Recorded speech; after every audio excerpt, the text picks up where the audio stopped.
Alright guys, so today we're going to be talking about breaking down square roots. So here's our first example. We have the square root of 50. Now, I'm going to teach two methods here. Alright, the first method would be the preferred method. Okay, and then the second method is going to be called something called prime factorization.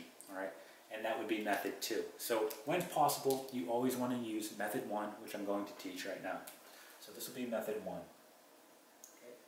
Now, in order to use method 1, you want to do the following. You want to say to yourself, what is the biggest square number that is a factor, okay, of what I have underneath my radical here?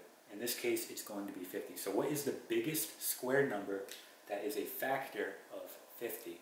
So remember, square numbers are going to be numbers such as 4, 9, 16, 25, 36, right, 49, 64, right, and so on. So what is the biggest square number that is a factor of 50? Well, that is going to be 25. So I can rewrite this the following way. 25 times 2. Mathematically, that's still the same. However, we now broke it apart, and we know that the square root of 25 is going to be 5. So we write that on the outside. And then we still have the square root of 2, which we can't do anything with, so we write it as 5 square root of 2. This would be your final answer, okay?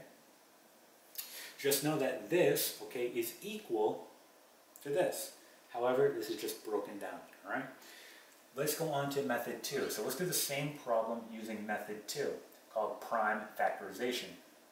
So what you're trying to do here is write this as a product of its prime numbers. And you use prime factorization when finding the biggest perfect square is a little less obvious. So let's see how this is going to work.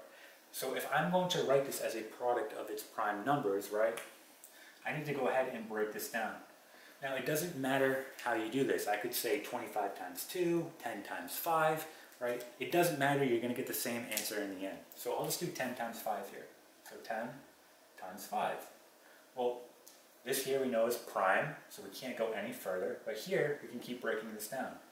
So let's do that. If we break down 10, we know that 2 times 5 is 10. Okay, now we have nothing but prime numbers.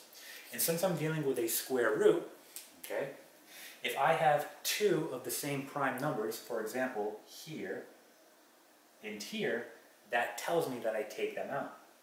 Notice I only have a 2, right? So that's going to stay inside. So since I have 2 5s, right, I go ahead and take them out. And I'm left with 5, and like we said, this guy, 2, is going to stay inside. Alright? And that's it. So again, method 1, okay, is the preferred method.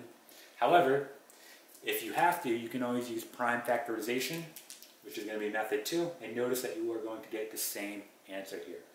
Okay? And that is it.